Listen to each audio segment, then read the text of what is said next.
Hey, what's up, YouTube? It's your girl, Jana, and I'm back with another video. So let's just get right into it. So today on this video, I am going to be reading the first chapter of my novel that I am submitting to literary agents as of right now. Right now I'm going through the querying process, and it's been a little hectic, especially with a lot of things going on in my life and, trying to balance stuff. So that's what I'm definite, definitely trying to learn how to do, balance. But I definitely love that I'm doing this video and I'm doing YouTube again. I just feel so grateful for this opportunity and the many opportunities that YouTube and the Google president is making for creators, content creators, and creative artists and people like me. So let's just get into the video. So the book is titled Black Girl Gone, and the concept came from some things that I went through in my life when I was younger. Before there was dating online and meeting friends online and just all this stuff, you had the phone chat line, and it wasn't safe. It wasn't safe at all. Um, Even now with apps and stuff, you still have to be careful. But really, back then, it just, no. Like, if you were on the chat line, it's like, okay, what are you doing, on the chat line? So the main character of the first half of the book, her name is Katoya Elise Ford. And she has a best friend named Ava, and Ava is autistic, and so um, it starts off where they're at school. They go to school in Ellenwood, Georgia, which is outside of Decatur, Georgia, and we're just gonna take it from there, y'all. All right, so I just want to give a content warning since that's the new thing in the book community. So this book contains depictions of risky behaviors, domestic violence, death in regards to health diagnosis, racism, and prejudice from within the social justice system. The intention is not to offend, but to provide information. If you are triggered by any of these things, please proceed with caution. Chapter 1. I'm only reading one chapter, y'all, okay? Chapter 1, 2002, Cedar Grove High School. A mist of clouds and rain from the morning gave way to the few showers as Ava and Toya walked on the side of Cedar Grove High School. Across the street sat the elementary school, where all the students who cut class went to play hooky through what was referred to as the cut, committing truancy by their own free will, and also because it would give both of them a break from the headaches they experienced from being bullied. The harassment was so persistent that it made the environment for Toya feel threatening and unsafe. A light mist came across her face as Ava pulled out her umbrella from her purse. Should I talk us out of skipping school with a guy who lives all the way in Jonesboro, Georgia? From the phone chat line, Ava asked as they made it out of the cut to put distance between them and their school. He's cool, Ava, I promise. Plus, he will give us a break from the attitudes and violence. Bullies.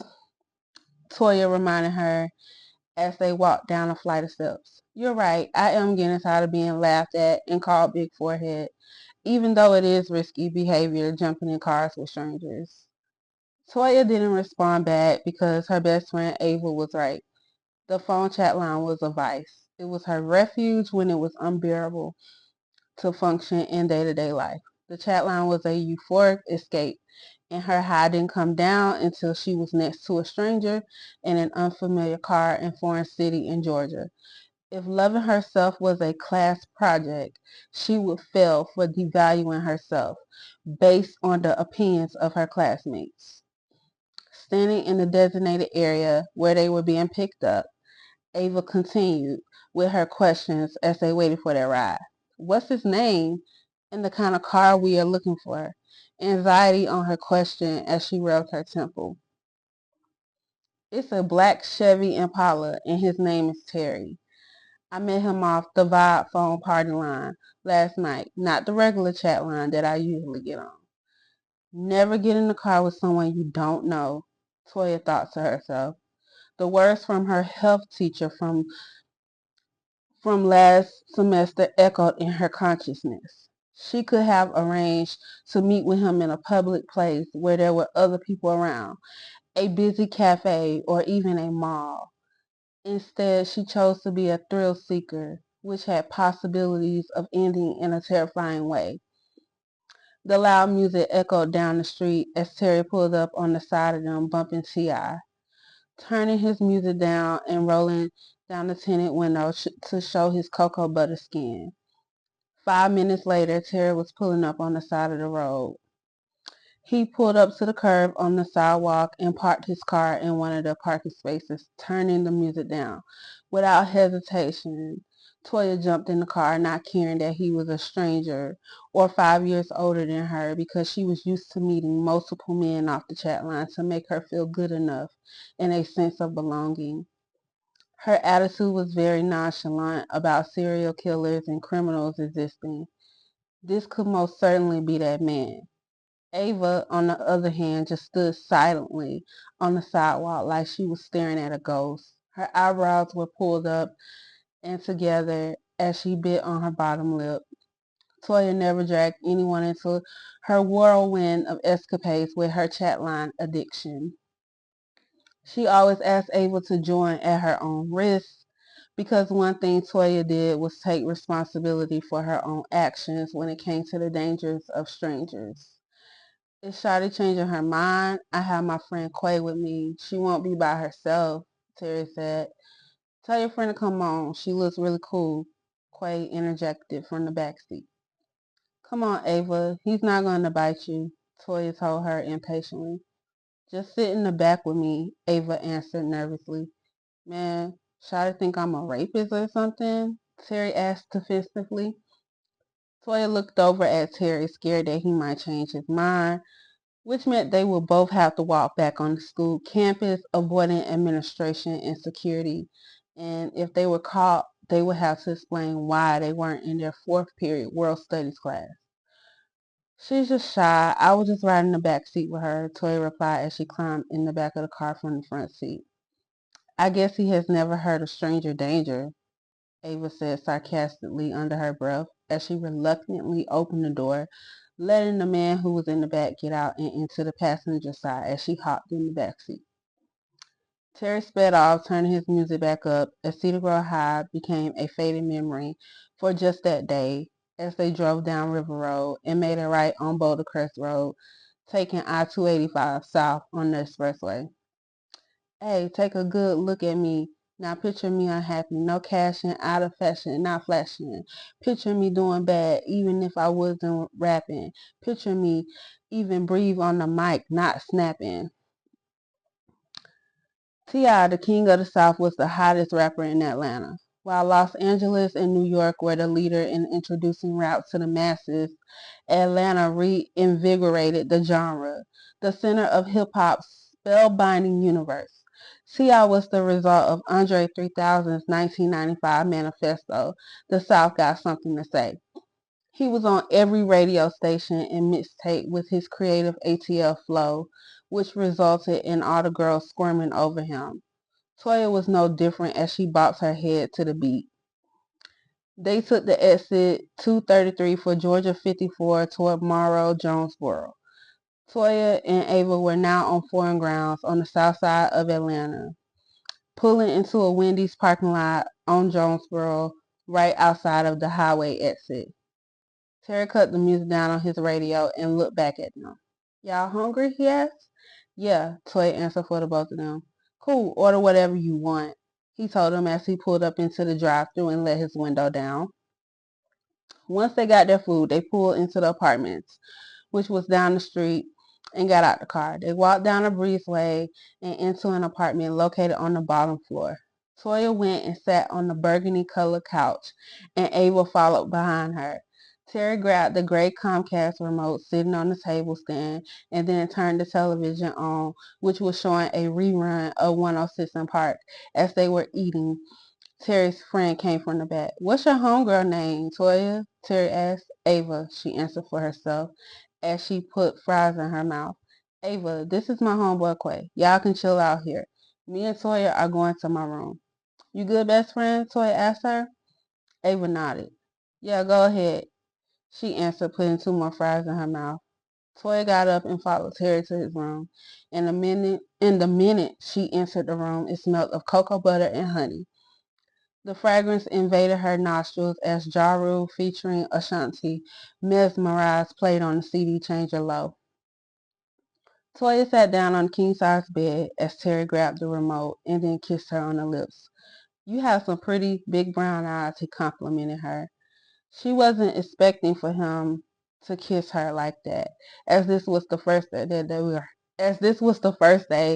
they were hanging out. But she had become accustomed to chatline men making moves on her like that.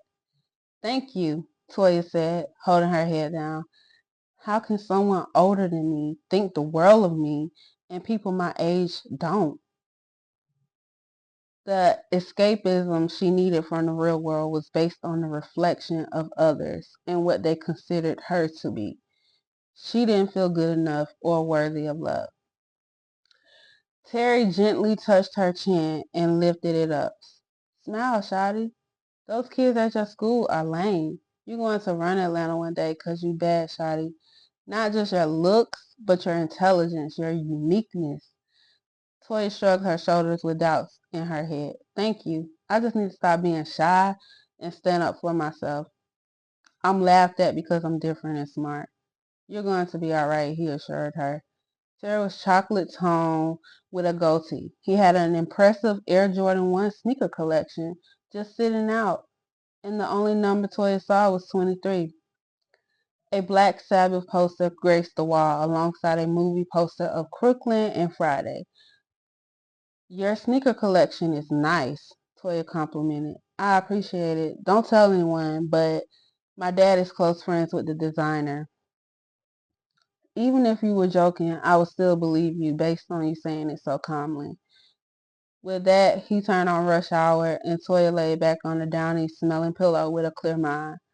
Around 3 p.m., they got ready to leave to get dropped off at their houses. Walking in the living room, Ava was sitting at one end of the sofa, and Quay was sitting on the other end.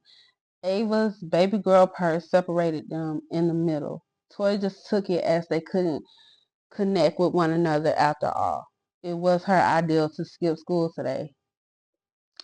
Quay went with them. "There's a block party this weekend at Spanish Trace over on Candler Road if you girls would like to join us," Terry told them to extend an invitation to a party that everyone in Decatur, Georgia knew about.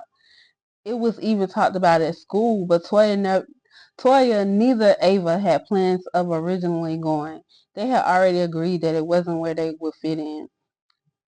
"Yeah, sure. Pick us up at 7:30, Toya answered for the both of them again. After dropping Ava off, Toya got dropped off at home, and she was startled by her cousin, Drake, sitting in the living room watching the cartoon Recess. Drake was in middle school and never really spoke outside of him just being there for educational reasons and skipping a grade. "Auntie knows you didn't go to school today," he told her as soon as she walked in the kitchen to see what she could eat, which was nothing once again. "So?" Toya shrugged. Then she walked past him to her room. Her and her cousin Drake didn't speak much because he was in a STEM program and had plans of going to a prestigious college soon. Plus, Toya had already explained to her mother why she started skipping school. She put her baby girl purse down on her dresser and started to dial Ava's number when she heard her mother's keys in the door. Toya put the phone back on the hook and rolled her eyes when she heard the knock on her bedroom door. Her mom answered the door and stood there with her McDonald's uniform, smelling of french fries and a light hint of cleaning supplies. "Katoya Elise Ford, one of your teachers called me at work about you missing class." "Ma, I told you I'm just tired of being bullied." "Look, Toya, you are going to have to learn how to ignore. Those kids don't make or break you. And I know you've been on that chat line again. I'm considering putting you in counseling if I get up in the middle of the night and hear you lying about your age again. Yes, Ma, Toya replied. Now, I'm tired from work, so I told Drake to order a pizza. I didn't even have a chance to stop at the store. I came straight here. I will be okay with pizza, Katoya told her. Miriam, her mother, walked to her room and closed the door, which was her normal routine after working a double at McDonald's. This is how Toya was able to get on Chatline because her mom was always working and tired. She even quit the orchestra because she was so tired of seeing other students with their parents, and she would always have to go by herself with no support because her mom complained about a bill she needed to pay in order for them to survive. She picked up the phone to dial Ava again, but the voicemail came on. Katoya was trying to figure out why she didn't like Quay from earlier. And that is the end, y'all. That is the end of chapter 1. So I want you guys to tell me what you think. I did realize reading it out loud for me, it's a lot of things, not a lot, but just some things that I definitely should go back and edit, like line editing, but that's definitely something I'm going to say for the editor. So I already have someone in mind that I want to edit my book, like the first 3 chapters.